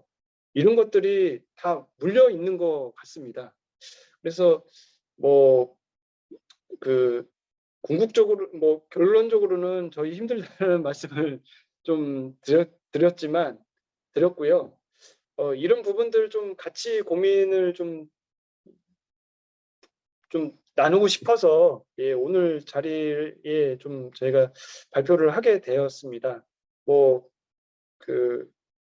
좀 장하게 말씀을 좀 드렸는데요. 혹시 제가 준비한 거는 어느 정도 크게 말씀드릴 수 있는 부분들은 말씀을 좀 드렸고, 질문 혹시 이제 뭐 디스커션 하실 수 있는 부분이든지 궁금하신 점이 있으시면 말씀 주시면 그거에 대해서 좀 논의를 좀 드리면 좋을 것 같습니다. 남은 시간. 예, 예, 정우성 본부장님, 감사합니다. 많은 준비를 했었어요. 우리 특히 선박, 대체 투자지요. 대체 투자에 대해서 상당히 상세하게 설명해 주시고, 또 나름 통계 자료도 좀 짓게 하려고 하시는데, 많은 저희들이 도움이 된 것 같습니다. 사실 우리 지금 선박금융시장에서 가장 여러모로 지금 고민하고 있는 것이 지금 현재 지나치게 우리 은행의 그다음에 특히 우리 요즘 와서는 생체금융에 의존하는 이 부분을 어떻게 조금 극복하는 것이 굉장히 중요한데, 지금 오늘 말씀 중에 그런 부분이 좀 언급되고 또 한 것은 상당히 의의가 있지 않나 생각이 듭니다. 그래서 또 뭐 상당히 각 그 펀드별로 어떤 수익성이라든지 이런 부분들, 유동성이라든지 뭐 이런 위험 정도 이런 부분을 잘 설명해 주셨습니다. 저희도 시간이 많이 지났지만 여러분들 특히 오늘 발표 내용에 대해서 질문이 있으시면 자유롭게 우리가 오랫동안 못하지만 뭐한 20분 정도 우리가 할 수 있지 않겠나 생각됩니다. 한번 질문해 주시면 감사하겠습니다. 예, 말씀 잘 들었습니다. 제가 질문 하나 좀 부탁드리겠습니다. 예. 저는 SK 에너지에서 넷제로 기획을 하고 있는 원민석이라고 합니다. 지금 말씀하신 내용들 다 보니까 저도 분명히 정송 선배님, 저보다 1년 카스 선배신데 1년 뒤에 제가 선박금융을 공부했는데 그 뒤로 이제 업계하고 상관없는 업무를 하다 보니까 하나도 무슨 말인지 모르겠더라고요. 그래서 굉장히 많은 공부를 다시 해야 될 것 같은데, 저는 사실 지금 공부하고 있는 분야가 이제 녹색금융입니다. ESG 쪽의 녹색금융을 공부하고 있고, 지금 말씀하신 많은 내용들 중에서 지금 금융기관들이나 이제 자산운용사 투자자들이 앞으로 일정 정도씩 넷제로 시나리오에 맞춰서 그런 기업에 대한 투자도 저탄소 경제로 전환할 수 있게 그런 지원하는 역할도 상당히 해야 될 것 같은데, 말씀하신 그런 내용들 중에는 그런 ESG에 대한 그런 대응, 기후 변화에 대한 그런 대응, 그리고 기업에 대한 지원, 이런 부분들이 좀 빠져 있는 부분이 있어서 실제로 지금 금융기관에서 그런 부분들을 지원하기 위해서 어떤 노력을 하고 계시는지, 그리고 뭐 지금 많은 ESG 공시들이 있잖아요. IFRS가 ISSB 국제 지속 가능성 표준도 있고, 미국 SEC의 기후 공시의 그런 위험을 의무화하는 부분도 있고, 뭐 EFRAG의 그런 ESRS 같은 그런 지속 가능성에 대한 공시 기준들이 계속 금융권에도 요구가 될 텐데, 이런 부분들에 대한 그런 준비가 어떻게 되고 있나요? 예, 좋은 질문 감사드립니다. 최근에 이제 ESG 관련해서나 친환경 관련된 내용들의 뭐 질문도 많이 받고 있고, 저희도 뭐 그런 기준이 있냐, 아니면 뭐 어떤 혜택이 있냐, 이런 말씀을 많이 듣는 질문들을 많이 받는데요. 뭐 아직까지 그냥 아주 간단하게 말씀드려서는 국내 자본시장에서 뭐 예를 들어서 그린본드나 아니면 그런 개념처럼 저희가 뭔가 수익률을 깎으면서 뭐 적극적으로 지원을 하겠다라는 생각보다는 큰 틀에서 커머셜적으로 이게 친환경 기업이고 친환경 자산이고 앞으로도 뉴 테크놀로지인데 시장 큰 가능성이 있어서 생존 가능성이 있고 성장 가능성이 있다라고 하면 적극적으로 그게 테마가 돼서 투자를 하고 있습니다. 예를 들어서 뭐 SK 에코프렌트에서 뭐 폐기물 관련된 사업체들 많이 인수를 하시잖아요. 그때 국내 이제 증권사들의 인수 자금들이 굉장히 공격적으로 많이 참여를 하고 있고, 뭐 증권사뿐만 아니라 뭐 정책금융기관, 시중은행들도 굉장히 적극적으로 참여를 하고 있는데, 그거는 이제 그게 친환경이라서 ESG에 부합한다라고 해서 그 어떤 경쟁력 있는 금리나 뭐 투자 에피타이트가 높다라기보다는 앞으로 결국은 돈은 인류가 인간이 이제 삶의 환경이 개선이 되고 다 삶의 환경이 개선된다라는 측면에서 이제 이 친환경적인 뭐 선박도 그래서 나온 거고 하다 보니까 향후에는 친환경 선박이 기술적으로 우수한 선박들이 기존에 있는 선박들보다는 생존력이 높다라고 생각해서 자금들이 그쪽으로 쏠리는 뭐 그거하고 동일한 컨셉이라고 좀 봐주시면 좋을 것 같습니다. 그래서 뭐 안타깝게도 뭐 저희도 내부에 ESG 관련된 지표를 매달 뭐 체크를 해서 저희도 회의를 하고는 있지만 뭐 그거에 꼭 부합을 시켜야 되는 그런 거보다는 아까 말씀드린 대로 저희는 그냥 중위험 중수익 그리고 커머셜적으로 맥센스가 된 좋은 투자건이라고 하면 물론 그게 아주 공에 유출을 하거나 좀 있으면 이제 뭐 어떤 제도에 의거해서 제재를 받을 수 있는 리스크가 있다라고 하면 그 리스크에 대해서 감안을 하고 더 많은 수익 그 프리미엄을 요구를 할 건지 아니면 안 할 건지 이런 관점에서 판단을 하지 저희가 꼭 그거를 해야겠다라고 생각을 해서 자금이 아직까지는 움직이고 있지는 않습니다. 예. 예, 감사합니다. 예, 안병철입니다. 예, 예, 안부장님 좋습니다. 예, 그 정우성 본부장님 발표 잘 들었습니다. 네네. 지금 저도 이제 민간은행에 와서 선박금융을 하면서 느끼는 것들과 지금 정우성 본부장님이 그 자본시장에서 느끼는 그런 고민들이 거의 대부분 다 같습니다.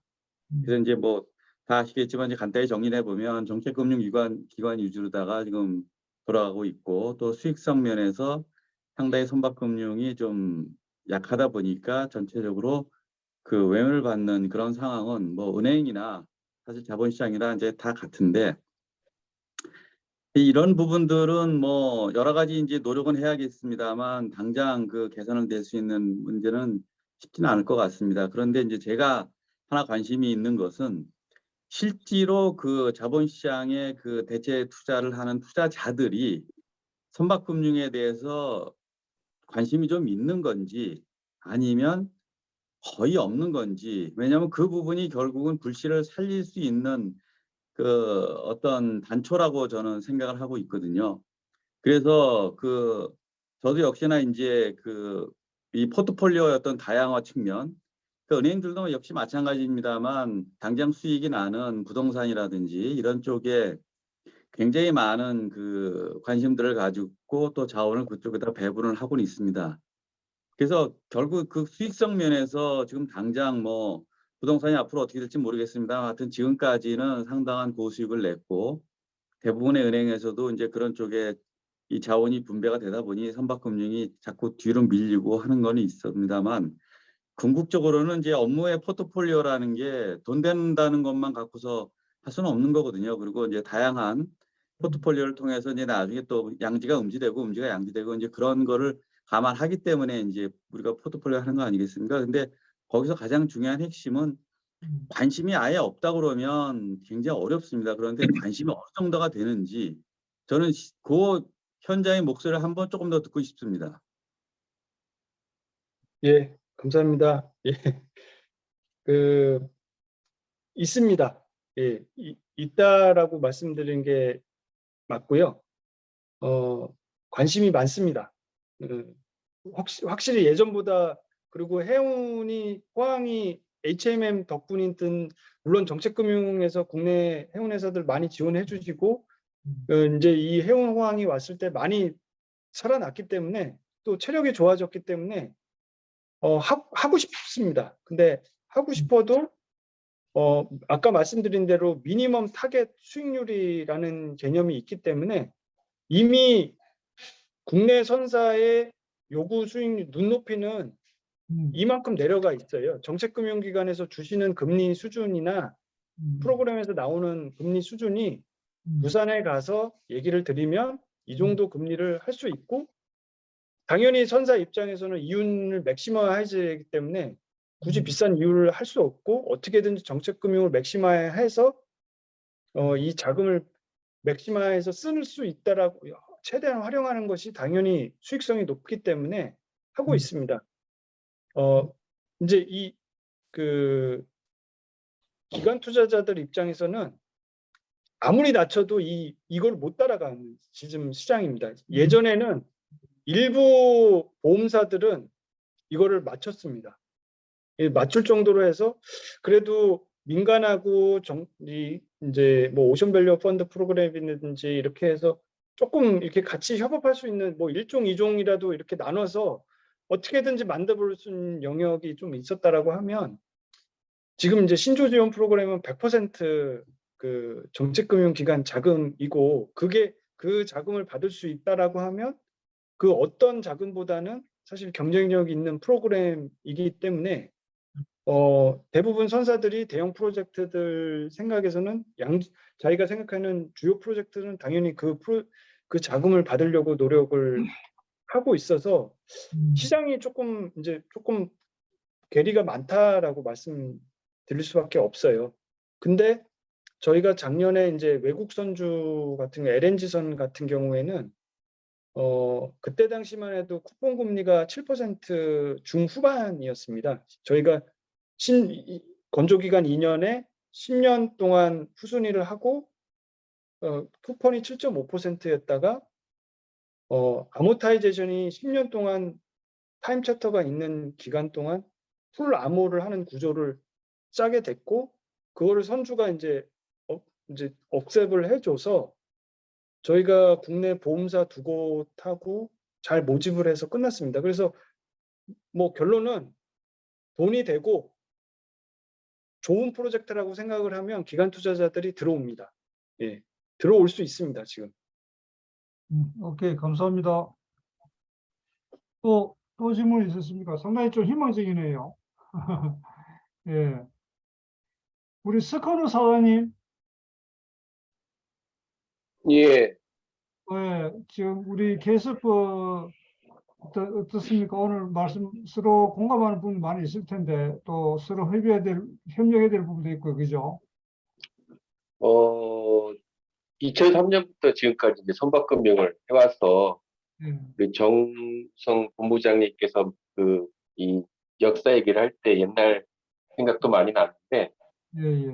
늘 고민하는 게 시장에서 어떤 식의 선박금융, 선박 펀드를 만들 것인가를 지금까지 고민을 해왔었고요.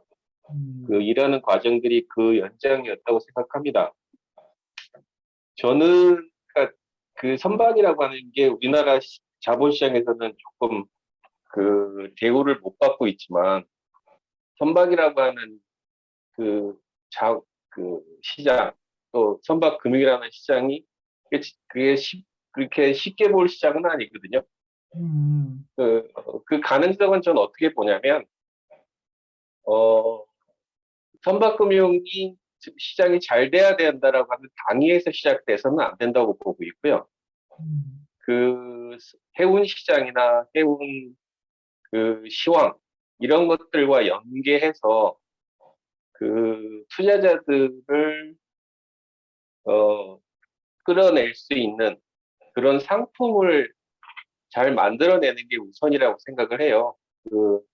BBC HP를 어떻게 구조화시킬 것인가는 사실 좀 불가능하고, 그거는 어떻게 하면은 저리의 금융을 끌어오느냐의 경쟁일 뿐이니까, 그거는 당분간은 정책 금융기관들이 해줘야 될 역할인 것 같고, 그 외 자본시장에서 선박 금융이나 선박 투자가 살려면 시황과 연계된 상품 개발이 결국 안정성이라는 거와 수익성이라고 하는 두 가지 토끼가 있는데 그걸 어떻게 조절해내는가 이게 선박 펀드나 선박 투자 금융을 만드는 사람들이 고민해야 될 과제라고 생각을 합니다.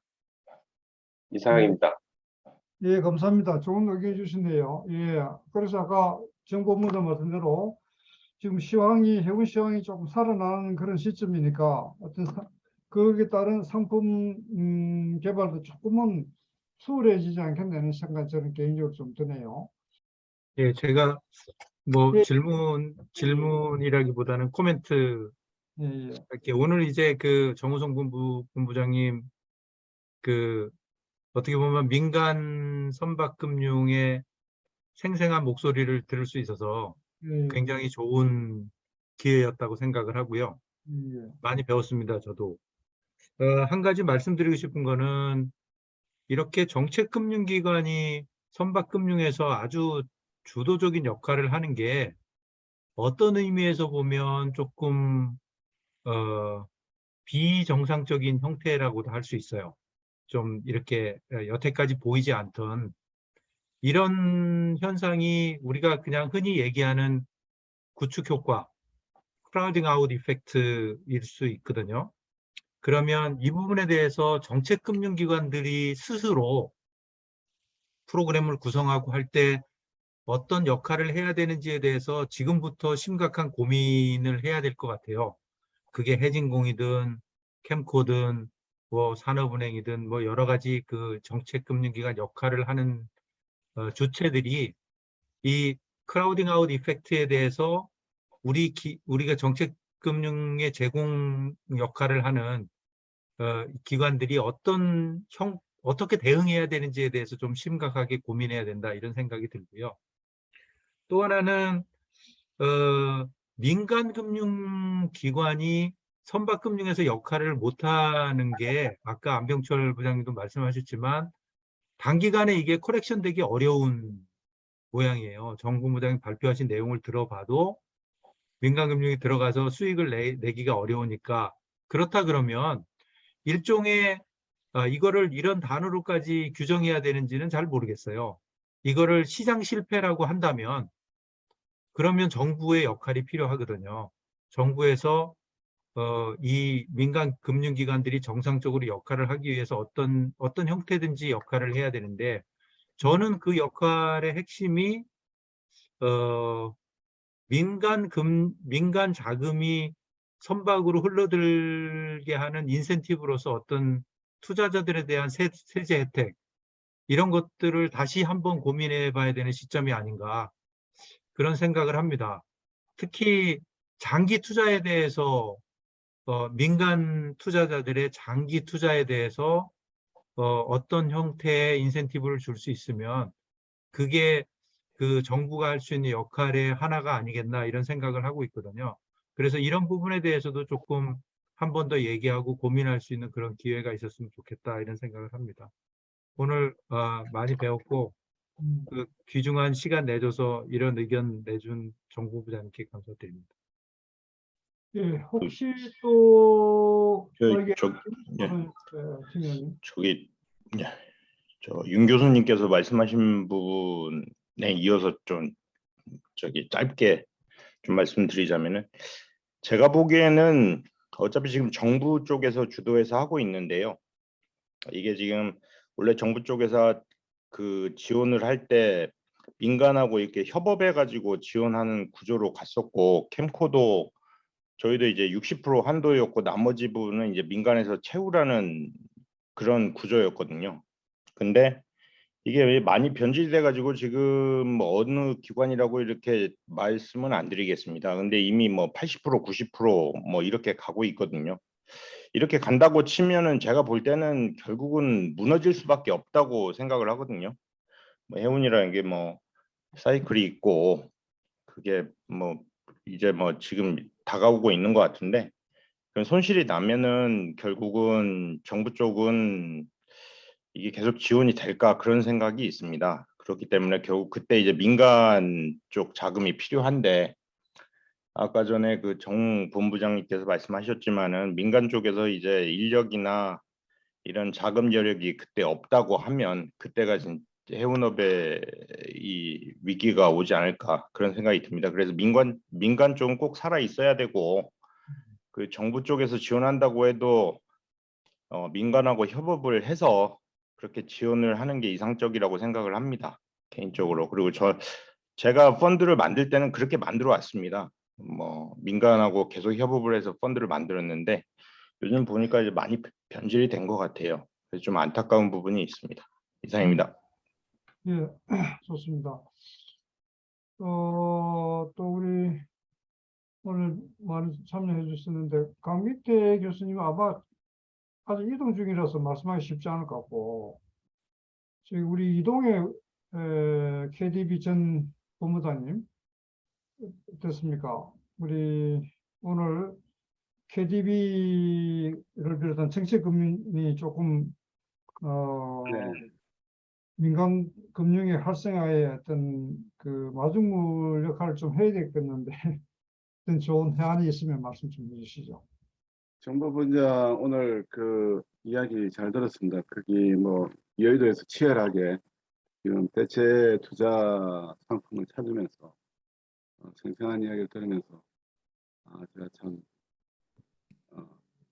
저도 여의도에 있으니까 조만간 한번 만나서 또 대표를 풀도록 하죠. 정확하게 보면 이 오늘 그 정책금융기관에 지배하는 이 성과금융이라는 것이 지속적으로 문제가 되고 있는 것 같습니다.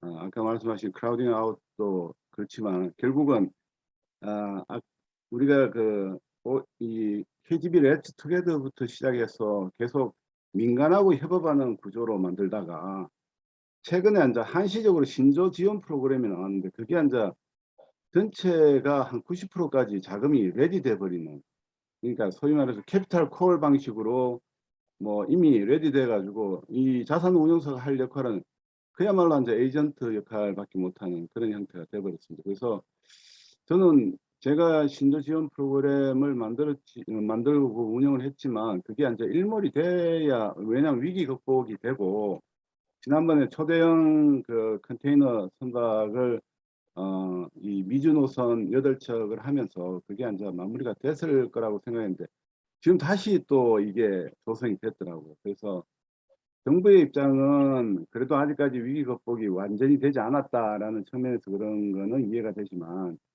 이게 너무 강력한 정책 툴이 있다 보니 민간이 좀 많이 힘들어하는 것 같습니다. 그래서 민간에서의 어떤 활력이나 또 지속성이나 매력도 이런 부분이 많이 없어진 것 같아요. 그래서 이런 부분은 저도 좀 이야기를 좀 해야 되겠다는 생각이 들고요. 아까 말씀하신 대로 지속적으로 상품 개발이 그간에 이 선박 쪽도 안 되어 왔어요. 그 뭐 말은 많이 있었지만은 결국 여러 가지 그 지금 입장 때문에 안 된 부분들이 아까 이야기하신 대로 좀 상품 개발이나 이런 부분들이 결과적으로는 지금 선사들이 그 업사이드 포텐셜을 계속 쥐고 가는 거, 그 다음에 또 다른 어떤 텍스 베네핏이나 이런 부분에 대한 치열한 고민, 뭐 이런 부분들이 좀 지속적으로 개발이 돼서 좀 논의가 돼야 되겠다는 생각을 하고 있습니다. 잘 들었습니다. 전 본부장. 감사합니다.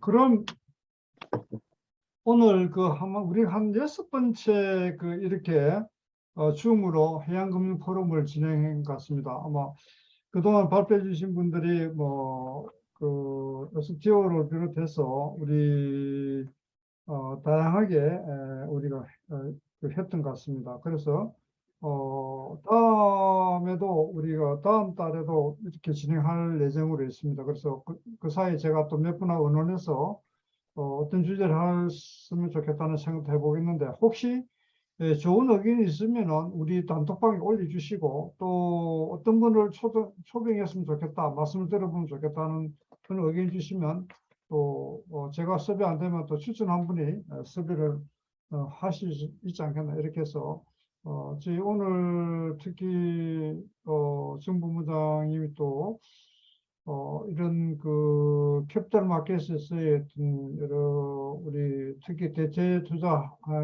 하나인 우리 선박에 대한 선박 금융에 대해서 의견을 주신 것은 상당히 저 개인적으로 이 부분에 상당히 우리가 조금 앞으로 우리나라 어떤 이 작은 공급자 입장을 했으면 안 되거든요. 그래서 또 수요자들도 이 시장을 많이 활용하려고 참여를 많이 해줘야 된다 저는 생각합니다.